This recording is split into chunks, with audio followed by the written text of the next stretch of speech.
कहानी की शुरुआत होती है एक खुले मैदान में, जहां माइकल आसमान के खूबसूरत रंग देख रहा है। अचानक एक गोली चली और एक औरत चीखी, जिसके बाद माइकल झट से उठ गया और समझा कि ये सब सिर्फ एक सपना था। उस रात वो कसीनो में गया जहां वो पिछले 3 महीने से काम कर रहा है। इतने दिनों में उसने पूरा कसीनो अच्छे से याद कर लिया था। हर कैमरा कहां पर है, हर एक एम्प्लॉय का रूटीन क्या है, सब कुछ। उसने सबके साथ दोस्ती कर ली थी, उनकी पसंद नापसंद आदतें सब कुछ पता था उसे। अब तो वो बड़े बड़े वीआईपी क्लाइंट्स को भी सर्व करने लगा, जहां उसे कई बार बहुत खुफिया बातें सुनने को मिल जाती। अपनी शिफ्ट खत्म होने के बाद माइकल ने अपने चेहरे से मेकअप हटाया। उसने अपना चेहरा बिल्कुल बदल रखा था। कोई बता ही नहीं सकता कि ये सेम आदमी है। असल जिंदगी में वो एक ठग है जो लोगों को बेवकूफ बनाकर उनसे पैसे लूटता है। वो कसीनो में छुप कर इसीलिए काम कर रहा था ताकि अंदर की पूरी जानकारी ले सके। 3 महीने तक यहाँ लगातार काम करने से उसने मशीन और टेबल्स में छोटे छोटे गैजेट्स लगा दिए थे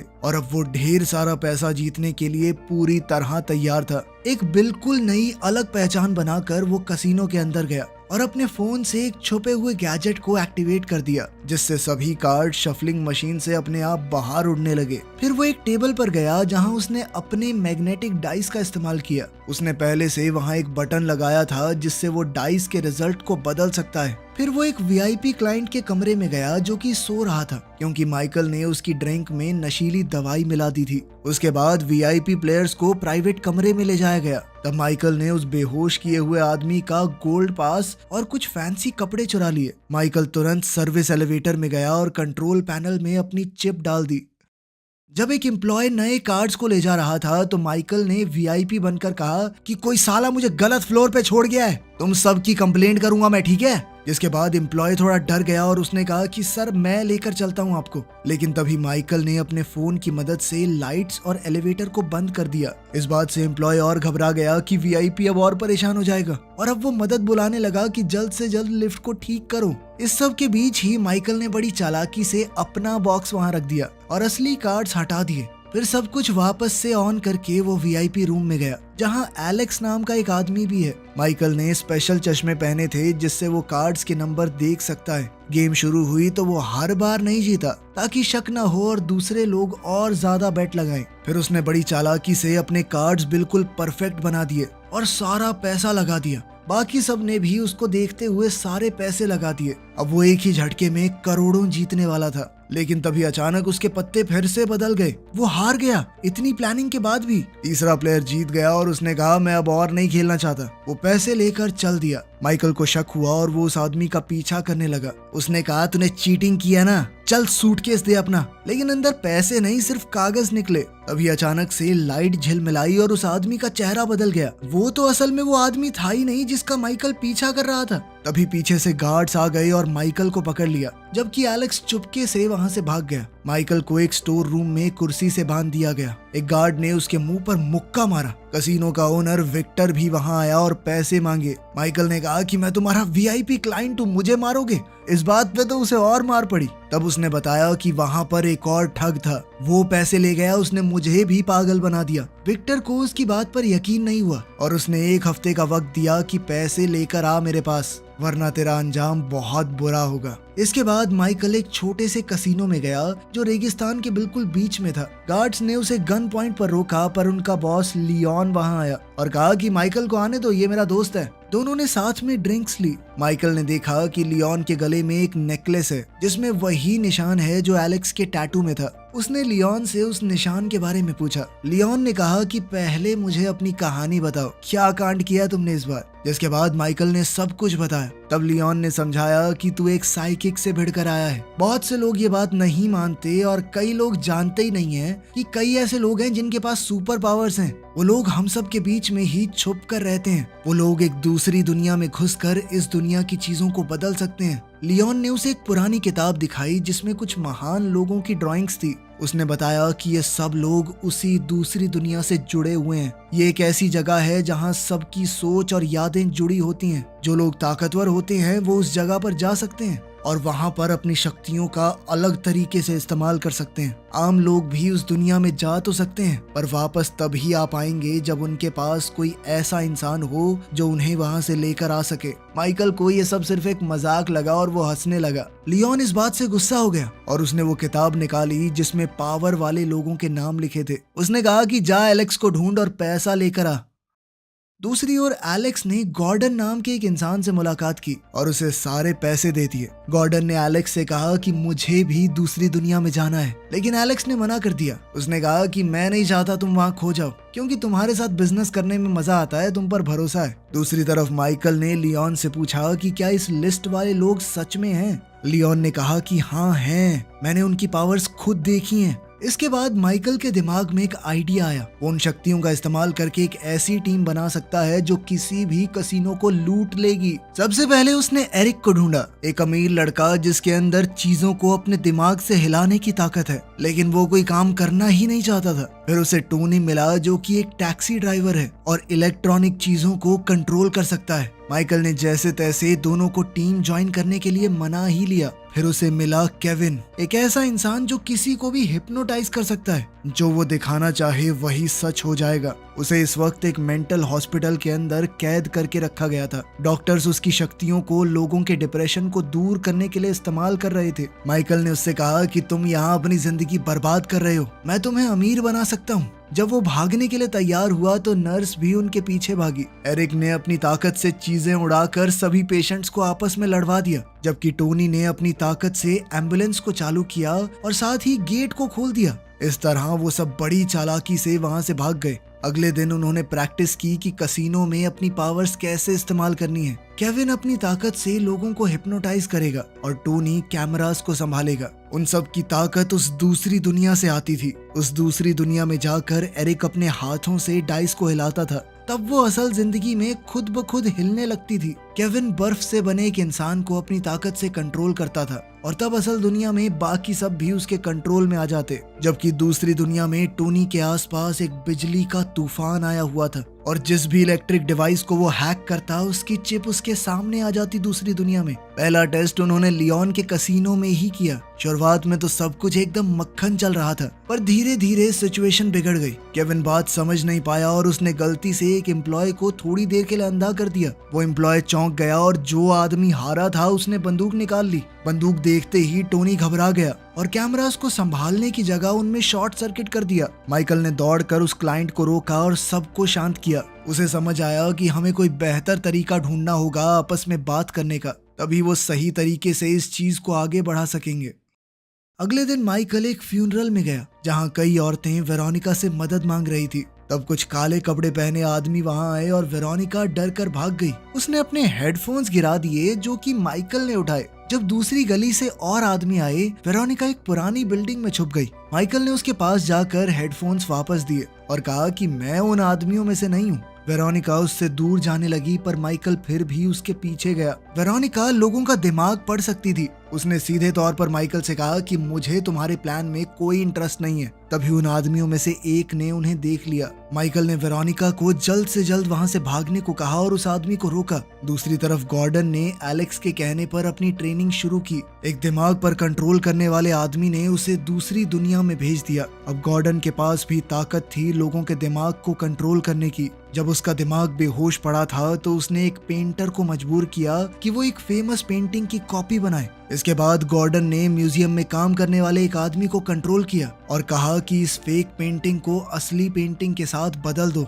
जब असली पेंटिंग दूसरे म्यूजियम में भेजी जाने वाली थी, जब नकली पेंटिंग को एक वैन में ले जाया जा रहा था, तब गॉर्डन अचानक से होश में आ गया। उसने उस कंफ्यूज हो चुके पेंटर से असली पेंटिंग थोड़े से पैसे देकर खरीद ली। जिन लोगों को उसने अपने दिमाग से कंट्रोल किया था उन्हें कुछ भी याद नहीं रहा। उधर माइकल ने वेरोनिका को अपने साथ काम करने के लिए मना लिया था और जल्द ही उसे अपनी टीम से मिलवाया। उसने बताया कि वेरोनिका दिमाग पढ़ सकती है और अपनी बात को बिना कहे दूसरों के दिमाग में डाल भी सकती है। वो माइकल की सभी बातों को सभी लोगों तक पहुंचाएगी उस वक्त जब वो कसीनो में खेल रहे होंगे। प्रैक्टिस करने के लिए माइकल ने वेरोनिका से कहा कि दूसरी दुनिया में जाओ दूसरी दुनिया उसके लिए एक अजीब सा जंगल था। फिर माइकल ने अपने दिमाग में सोचा कि एरिक शहर के सबसे बड़े घंटे को हिलाए। वेरोनिका ने ये सोच एरिक तक पहुंचा दी और एरिक ने बिल्कुल वैसा ही किया। उसके बाद माइकल ने चाहा कि दो लोग दौड़ते हुए मदद के लिए चिल्लाएं। वेरोनिका ने ये सोच केविन को भेज दी और केविन ने तुरंत अपनी शक्तियों से ऐसा कर दिया।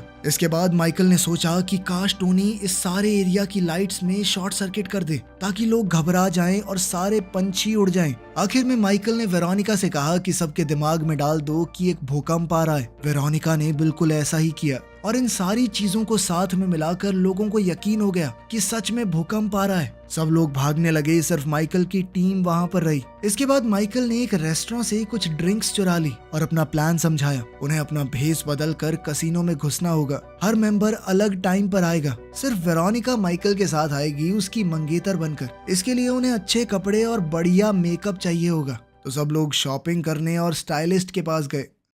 2 दिन बाद टीम कसिनो पहुंच गई। माइकल ने खेलना शुरू किया और वेरोनिका ने बिल्कुल शांत रहकर उसके दिमाग को पढ़ना ताकि वो उसकी सोच को बाकियों तक भेज सके। टोनी अपनी बारी खेलते हुए कैमरास को कंट्रोल कर रहा था। एरिक माइकल के खिलाफ खेलने वालों में था और जानबूझकर सबको हरवा रहा था ताकि माइकल जीत सके। जब माइकल काफी सारा पैसा जीत गया तो वो और वेरोनिका दूसरे टेबल पर गए जहाँ केविन एम्प्लॉय को कंट्रोल कर रहा था। शुरू में सब कुछ सही चला पर फिर एरिक ने ज्यादा शराब पी ली और बार बार हार कर तंग आ गया। उसने कसिनो में घूमने वाली एक मशीन को खुद ब खुद कंट्रोल करके सारा पैसा जीतना शुरू कर दिया। वो वेरोनिका की मदद से अपनी मन की बात भेजने की बजाय सीधे सीधे माइकल से बातचीत करने लगा। टोनी भी ओवर एक्साइटेड हो गया और एक साथ बहुत सारी मशीन्स को कंट्रोल करने लगा। एक के बाद एक सब में जैकपॉट निकल रहा था उसका। इससे गार्ड्स को शक हो गया। उन्होंने एरिक और टोनी को पकड़ लिया। जब गार्ड्स उन्हें लिफ्ट तक लेकर आए तो बाकी टीम वहीं पर मौजूद थी। केविन ने गार्ड्स को हिप्नोटाइज करके वापस भेज दिया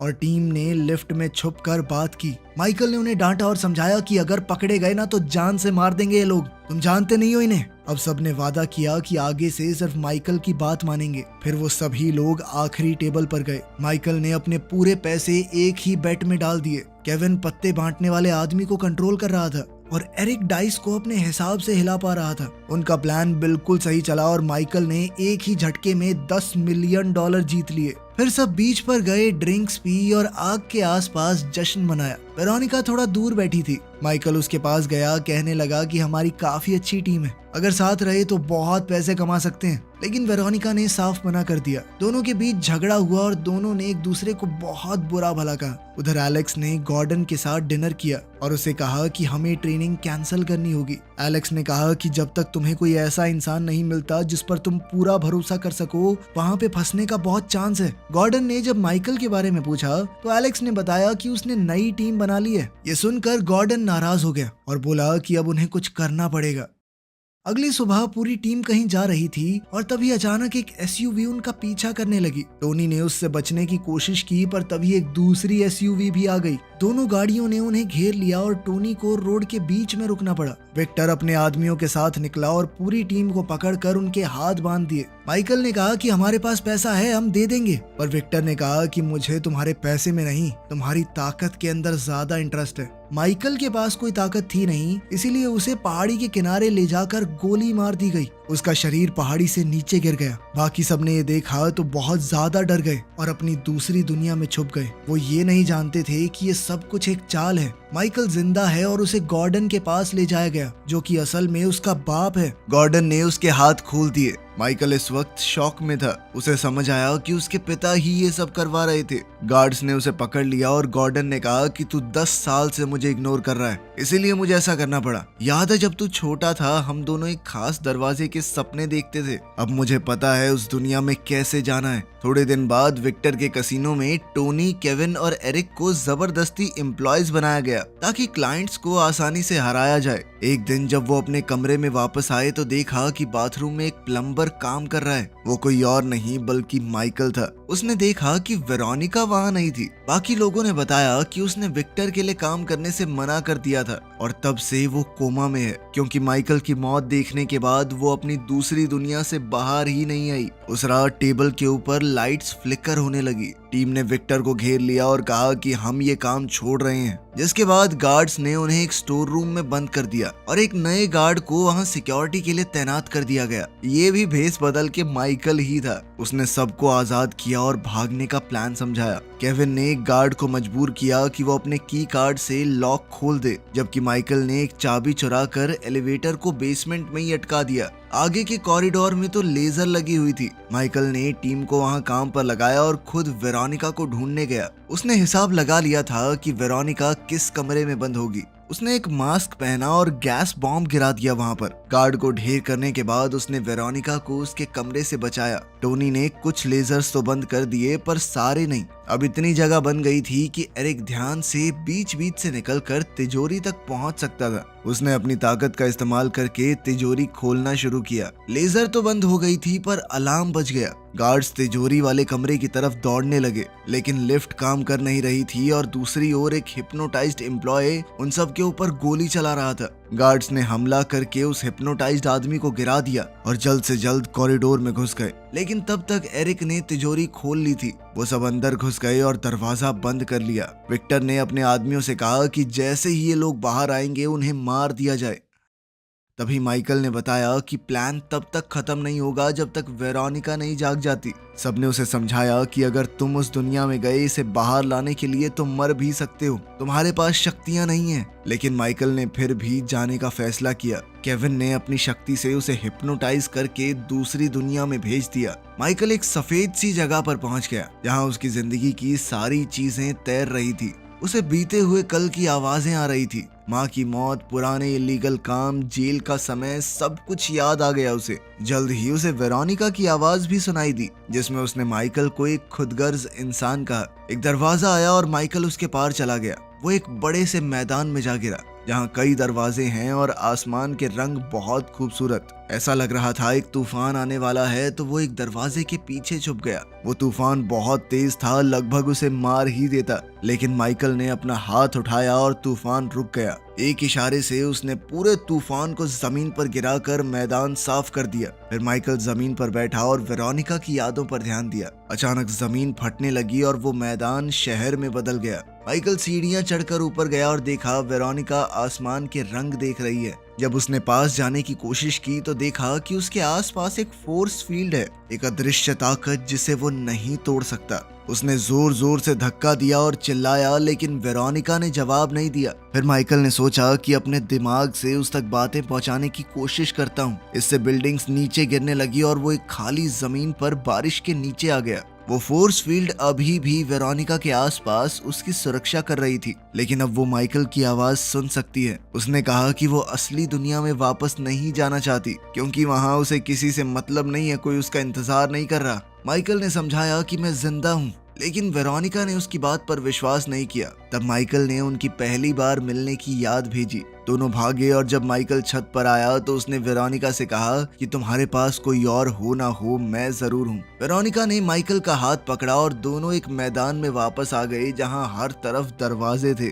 उन दोनों ने एक दूसरे को चूम लिया और फिर वेरोनिका एक दरवाजे से चली गई, जिससे वो असल जिंदगी में जाग गई। माइकल के लिए ये पहली बार था, इसीलिए उसे खुद अपना रास्ता निकालना होगा। फ्लैशबैक दिखाया गया जिसमें हमें पता चला कि गॉर्डन ने माइकल को इस दूसरी दुनिया के बारे में सब कुछ सिखाया था और वो चाहता था कि माइकल उसका पार्टनर बने, ताकि दोनों बाप बेटा मिलकर इन दरवाजों का इस्तेमाल करके दुनिया को लूट खाएं। गॉर्डन ने उसे कंपास दिया और मदद भेजने का वादा भी। अभी वर्तमान में माइकल ने देखा कि एलेक्स एक दरवाजे से आ रहा है और वो उसके पीछे चल दिया। एरिया धीरे धीरे कसीनो में बदलने लगा। माइकल ने एलेक्स के पीछे जाके वहाँ उन दोनों की मौत का सीन देखा। एलेक्स ने माइकल को समझाया कि किसी के दिमाग में कैसे घुसते हैं। अब माइकल ने आगे का प्लान बना लिया था। वो अचानक से तिजोरी में जाग उठा और कहने लगा कि वो पैसे लेकर निकल रहे हैं। टोनी ने लॉक को डीएक्टिवेट किया और दरवाजा खुल गया, लेकिन कॉरिडोर में कोई भी नहीं था, बिल्कुल खाली। तब पता चला कि जब माइकल दूसरी दुनिया में था